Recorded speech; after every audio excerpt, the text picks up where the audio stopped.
chez vous. Aujourd'hui, nous sommes à Ouidah, dans la commune de Ouidah, la ville historique qui fête cette année les 123 ans de Glehouéhoué. C'est la fête de Ouidah. Pour ceux qui ne comprennent pas fond, voilà, nous sommes sur le terrain et plus précisément avec le président du comité d'organisation de Glehouéhoué. Son nom, M. Gratien Agassi. Alors, M. Gratien Agassi, c'est un plaisir pour nous sur Sika Télévision de vous recevoir. C'est un plaisir partagé, cher ami. Alors justement, nous sommes là pour parler de Glehouéhoué. C'est la fête, il y a de la foule, il y a de la bonne musique, il y a de la bonne bouffe, etc. Est-ce que vous voulez nous repréciser un peu, nous remettre dans le contexte de Glehouéhoué? Exact. Et c'est depuis 1896 que les filles, les fils de Ouidah, dispersés à travers le monde entier, ont trouvé nécessaire quand même de consacrer un jour pour se retrouver, pour communier, pour penser le développement de leur chère cité. Et donc, ça a commencé comme ça à Porto-Novo avec les filles, les fils de Ouidah qui étaient en train de travailler au niveau de Porto-Novo. Et plus tard, en 1950, ceux de Cotonou ont pris la relève et c'est devenu comme ça la fête identitaire de Ouidah, de la commune de Ouidah. Donc, Glehouéhoué, c'est le jour de retrouvailles, c'est le jour de communion, c'est le jour où toutes les filles, tous les fils dispersés à travers le monde entier se donnent rendez-vous pour échanger et pour penser le développement de leur chère cité. Donc, nous en sommes à la 123e édition au jour d'aujourd'hui. Si vous comptez bien, de 1896 jusqu'à ce jour, ça fait bien 123 ans. Mais je puis dire que l'édition de cette année-ci est une édition spéciale. Parce que nous aurons 3 événements majeurs en un. Je vais vous dire que la cathédrale, Notre-Dame de l'Immaculée Conception, a été consacrée, ça fera 110 ans, le 8 décembre prochain. De la même manière, cette cathédrale, Notre-Dame de l'Immaculée Conception, a été érigée en basilique par le pape Jean-Paul II à l'époque. Donc nous allons donc fêter les 30 ans de cette basilique. Vous comprenez que lorsque vous avez 3 événements majeurs de cette importance-là, lorsque vous avez les 123 ans de Glehouéhoué classique, lorsque vous avez à fêter les 110 ans de la consécration de votre cathédrale, la cathédrale Notre-Dame de l'Immaculée Conception, et lorsque vous avez à fêter les 30 ans de la basilique, ça fait beaucoup. Or, vous savez que le chiffre 3, dans toutes les religions, a une profondeur qu'on n'explique plus. Donc, c'est pour cette raison que nous avons estimé que l'édition de cette année-ci est une édition spéciale et qu'il faille quand même mettre les bouchées doubles, mettre les petits plats dans les grands pour concocter un programme suffisamment alléchant, suffisamment attrayant, même pour des gens qui sont exigeants. Et c'est pour cette raison que nous avons démarré cette fête depuis le 28 dernier, le 28 novembre. Nous avons bénéficié d'un appui. Vous savez, le brassage culturel, c'est ce qui nous particularise au niveau de Ouidah. La tolérance au niveau des peuples, la tolérance au niveau des religions, c'est ce qui nous singularise, c'est ce qui nous particularise au niveau de Ouidah. Et donc, dans ce cadre, nous avons procédé à un brassage avec nos frères marquis. Pourquoi? Parce qu'un enfant de Ouidah, du nom de Bétine, est allé prendre femme à Savalo. La dame s'appelle Madame Bagidi, Juliette, que tout le monde connaît. Donc elle a estimé que, étant entendu que nous avons affaire à une édition vraiment spéciale, qu'il fallait quand même apporter son grain de sel pour la réussite de l'édition. Donc elle est venue, nous avons mangé, nous avons communié les 28 et les 29, le 30 avec toutes les filles et tous les fils de Ouidah. Nous avons procédé à une campagne de salubrité pour débarrasser quand même la ville de Ouidah de toutes les souillures, de toutes les choses qui font que nous n'arrivons pas toujours à parler le même langage. Il y a des haines inutiles, il n'y a pas la cohésion en fait. Donc nous avons essayé de débarrasser Ouidah de toutes ces souillures. Et le lancement a eu lieu le samedi dernier. Il y avait un monde fou. Il y avait un monde fou parce que c'était le samedi 30 novembre. Vous savez que le 30 novembre aussi, ça représente beaucoup de choses pour les Béninois, surtout pour ceux qui ont connu la Révolution, le 30 novembre. Vous connaissez les 3 glorieuses. Je ne vais pas les rappeler ici, mais c'est une date symbolique que nous avons choisi pour lancer officiellement les manifestations commémoratives que nous avons concoctées dans le cadre de Glewekwe 2019. Et d'ailleurs, les manifestations se poursuivent jusqu'au 8 décembre. Exact. Alors justement, c'est une occasion pour remettre Ouidah sur les orbites. Vous savez, Ouidah a toujours été une ville historique et touristique. Et le chef de l'État l'a précisé dans son programme d'action. Je ne veux pas faire de la politique par ce biais-là, mais nous avons voulu profiter de cette opportunité pour mettre Glewekwe sur l'orbite, sur la rampe internationale, pour que tous ceux qui ne connaissent pas Ouidah, mais qui entendent parler de Ouidah à travers le monde entier, puissent quand même essayer de s'imposer, de faire ne serait-ce qu'un tour à Ouidah pour découvrir cette ville-là dont les potentialités touristiques et culturelles sont incommensurables. C'est l'objectif premier que nous nous sommes fixés, mais ce que nous avons retenu comme thème, c'est l'union dans la diversité culturelle et culturelle. Et donc, nous avons élaboré un programme, comme je le disais tantôt, suffisamment alléchant, qui contient beaucoup d'activités, beaucoup d'animations artistiques et culturelles. Nous essayons quand même de mettre en exergue ce que les potentialités touristiques et culturelles que nous avons pour qu'à l'international, que les gens se rendent compte que nous avons quelque chose à vendre pour développer le tourisme, parce que nous voulons que le tourisme soit vraiment un pilier fort pour le développement de notre chère cité, le Bénin.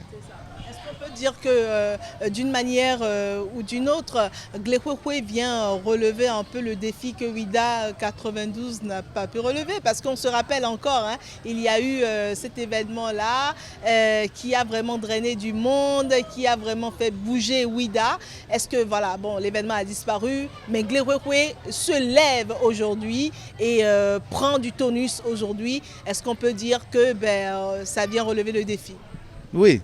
Les latins disent « Excelsior semper excelsior », plus haut, toujours plus haut. Ce que nous n'avons pas pu faire il y a quelques années, nous tentons de le faire aujourd'hui. Et maintenant que toutes les filles, tous les fils, tous les amis et tous les sympathisants de Ouidah se sont levés comme un seul homme, je crois que nous allons essayer quand même de redonner à Ouidah la place qui est la sienne quand même dans l'arène politique et dans l'arène internationale. Ouidah, c'est une ville touristique dont les potentialités, je le disais tantôt, dont les potentialités artistiques, culturelles, touristiques ne sont plus à démontrer. Nous voulons que Ouidah soit connu à travers le monde entier. Nous voulons que les gens viennent à Ouidah. Ce que nous n'avons pas pu faire hier, nous souhaiterions quand même le faire aujourd'hui. Nous voulons vendre Ouidah à l'international. Nous voulons que le monde entier connaisse Ouidah, que le monde entier vienne visiter Ouidah, notre chère cité. Alors, M. Gracien Agassi, président du comité d'organisation de Glewekwe, quel est le niveau d'implication des fils de Ouidah, de la diaspora, pour cette édition? Alors, nous avons voulu que ce soit une édition purement inclusive. Nous n'avons écarté pratiquement personne. Nous-mêmes qui sommes à l'intérieur du pays, nous ne nous connaissons pas, c'est une lacune fondamentale. Nous avons voulu saisir cette opportunité pour élaborer le répertoire des filles, des fils, des amis et des sympathisants de Ouidah. Et pour ce faire, nous nous sommes créés 2 comptes Momo. Je vais profiter de votre... Deux comptes GSM. Exactement. Et le premier, c'est le 62 82 22 28. Et le deuxième, c'est le 98 07 13 13. Toutes les filles et tous les fils de Ouidah, tous les amis, tous les sympathisants de Ouidah qui ont envie de contribuer quand même à la renaissance, au développement, à l'épanouissement de leur chère cité, nous leur demandons quand même de mettre un petit quelque chose sur ces 2 comptes-là. Et nous passons par ce canal-là pour faire le répertoire. Et désormais, tout le monde va être associé à tout ce que nous faisons au niveau de Ouidah. C'est ça, justement, je suis bien intéressé par ce répertoire-là que vous comptez élaborer, répertoire des filles et des fils de Ouidah. Comment est-ce que vous comptez vous y prendre? Ils sont nombreux, ces fils-là. Nous finirons par faire un répertoire exhaustif. Nous finirons par connaître tous ceux qui sont originaires de Ouidah ou tous ceux chez qui Ouidah a une certaine place. Tous ceux dont les cœurs battent pour Ouidah, nous finirons par les connaître par ce canal-là. Nous sommes en partenariat avec un certain nombre de banques et en plus des comptes GSM, nous allons essayer de voir ceux qui ont des ressources financières au niveau des ventes. Nous allons voir dans quelle mesure ils vont essayer de nous faire parvenir une partie de ces ressources pour nous permettre quand même de commencer à développer Ouidah. Parce que pour cette année-ci, ce que nous sommes en train d'envisager, vous savez que la jeunesse est pratiquement le fer de lance. Et donc, Vous savez qu'aujourd'hui, l'informatique est en train de gagner du terrain. L'ordinateur, c'est pratiquement l'outil incontournable au jour d'aujourd'hui. Avec les ressources que nous allons engager par le biais de ces comptes-là que nous avons ouverts, nous sommes en train d'envisager la création d'un centre de formation des jeunes en informatique. Ça va ouvrir la porte à beaucoup de choses, à beaucoup de jeunes ouidaniers. Et donc, nous allons commencer petitement à poser des actes de cette manière-là, des pas sûrs, des pas vrais. Et comme ça, nous sommes sûrs quand même d'aller au développement de notre chère cité Ouida. Ce sont de belles idées pour le développement de la cité de Ouida. Attirer des investissements de tous les fils de Ouida, peu importe l'endroit où ils se situent, c'est bien ça, pour mettre sur pied des projets, des programmes qui vont profiter de façon concrète à la jeunesse de Ouida.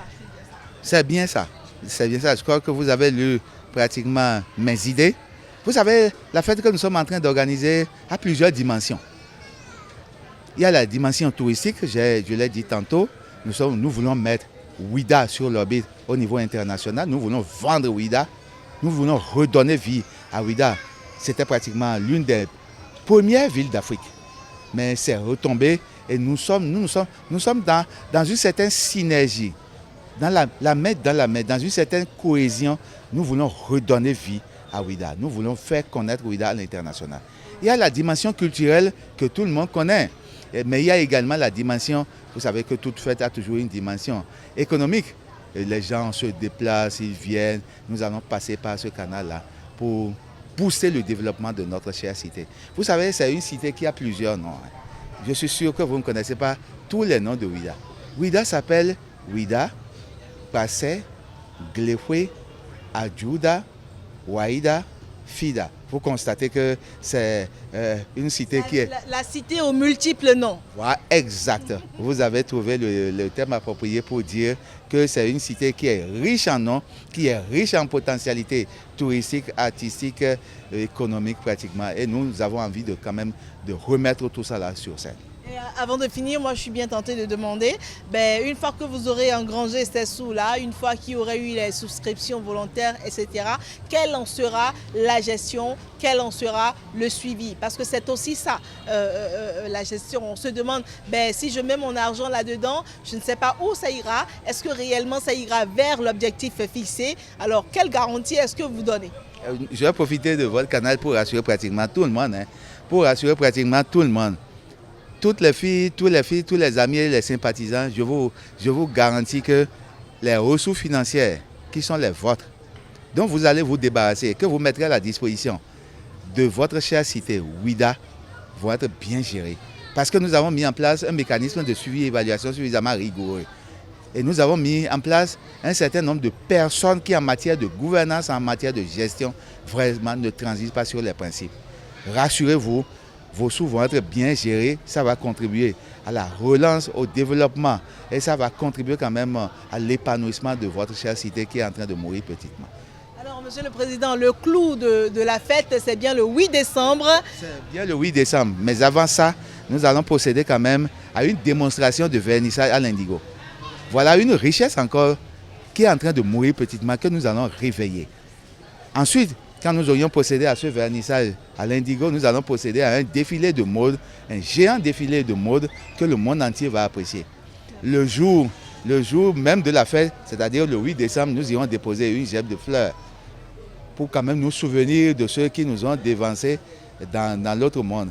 Et lorsque nous aurions fait ça, dans une procession, nous allons nous rendre à l'église. Que ce soit les adeptes de la religion endogène, que ce soit les adeptes de la religion chrétienne, des différentes religions chrétiennes, que ce soit les adeptes de la religion musulmane, nous tous, nous allons nous rendre à l'église. Il n'y aura pas de... D'ailleurs, Ouida est reconnue pour sa symbiose. Ouida, c'est la ville cosmos. C'est une ville cosmopolite, c'est une ville multiculturelle. Donc nous allons encore faire la démonstration dimanche prochain. Nous allons nous rendre à l'église et ensemble nous allons prier pour que vraiment Ouida retrouve ses lettres de noblesse. Vraiment, c'est ce que nous sommes en train de souhaiter. Nous demandons à tout le monde de venir, de faire violence sur les agendas, de venir parce que, in fine, Pipi Wabaho, que tout le monde connaît, va essayer quand même de nous égayer et c'est lui qui va clôturer pratiquement l'événement. Super. Alors, Monsieur Gracien Aguessi, nous vous souhaitons très belle fête à toutes les populations de Ouidah. Je souhaite une bonne fête à toutes les filles, à tous les fils de Ouidah et bonne fête à tous les Grépouviers et à tous les Grépouviers. Merci beaucoup. Merci, Merci. merci, c'est la fin donc de cet entretien. Vous le constatez bien, ça a une connotation particulière. C'est la fête, c'est l'apothéose ici à Ouidah. Ce fut un plaisir pour nous de partager avec vous ces 13 à 15 minutes d'entretien. Au revoir.